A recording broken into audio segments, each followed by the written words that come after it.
અરવલ્લીના ટીટોઈ વિસ્તારમાં રોયલ્ટી પરમિટની મંજૂરી કરતા વધુ ખોદકામ કરીને ઓવરલોડ ગાડીઓ ચલાવી જાહેર બાંધકામને નુકસાન કર્યું હોવાનું તેમજ ભારે વાહન પર પ્રતિબંધ મૂકીને બાયપાસ રોડ ફાળવવા બાબતે કલેક્ટરને આવેદનપત્ર આપવામાં આવ્યું. રોયલ્ટી પરમિટ પ્રમાણે 400 આજુબાજુની ગાડીઓની મંજૂરી હોવા છતાં પણ 2000 થી પણ વધુ ઓવરલોડ ગાડીઓ કાઢી મોટા પ્રમાણમાં ખનીજ ચોરી કરવામાં આવી, જેથી અગાઉ વારંવાર ખાણ ખનીજમાં જાણ કરવા છતાં પણ કોઈ જ કાર્યવાહી આજ દિન સુધી કરવામાં આવી નથી. તેમજ રહેણાંક વિસ્તારમાંથી નીકળતા રોડ પર ભારે વાહન પર પ્રતિબંધ મૂકીને ટિન્ટોઈ પ્રાથમિક શાળા 3 થી મેરાજીયા વિસ્તાર સુધી અંદાજે 3 કિલોમીટરનો રોડ બાયપાસ ફાળવવામાં આવે તેવી માંગણીની સાથે આવેદનપત્ર આપવામાં આવ્યું.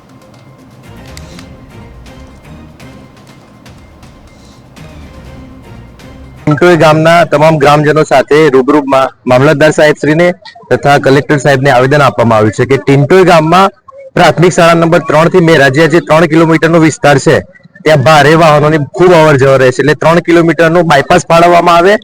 રહેણાંક વિસ્તાર છે, 2 પ્રાથમિક શાળા છે, આંગણવાડી છે, ડેરી છે, આરોગ્ય સબ સેન્ટર છે, એટલે એ 2 થી 3 કિલોમીટરનો રસ્તો બાયપાસ ફાળવવામાં આવે. તેમજ બાજુમાં રેલવેમાં જે ખાનગી એજન્સી કામ કરે છે એને 10,000 મેટ્રિક ટનની મંજૂરી લીધી હતી, એટલે 10,000 મેટ્રિક ટનમાં 400 ગાડીઓ નીકળે એની જગ્યાએ છેલ્લા 20 દિવસમાં 2000 થી વધારે ગાડીઓ કાઢીને 3 ગટર લાઈન, એક પીવાના પાણીની પાઇપલાઇન અને મેસો કેનાલ ઉપરનો પુલ જે 20 લાખના ખર્ચે તાજેતરમાં જ બન્યું છે એમાં ગાબડું પાડી નાખ્યું છે અને નાના મોટા રોડમાં નુકસાન થયું છે, એટલે એ રિપેર કરવામાં આવે અને કાયદેસરની માપણી કરીને કાર્યવાહી કરવામાં આવે છે. જેમ કે ખનીજ ચોરી પુષ્કળ પ્રમાણમાં ત્યાં ખનીજ ચોરી થઈ છે.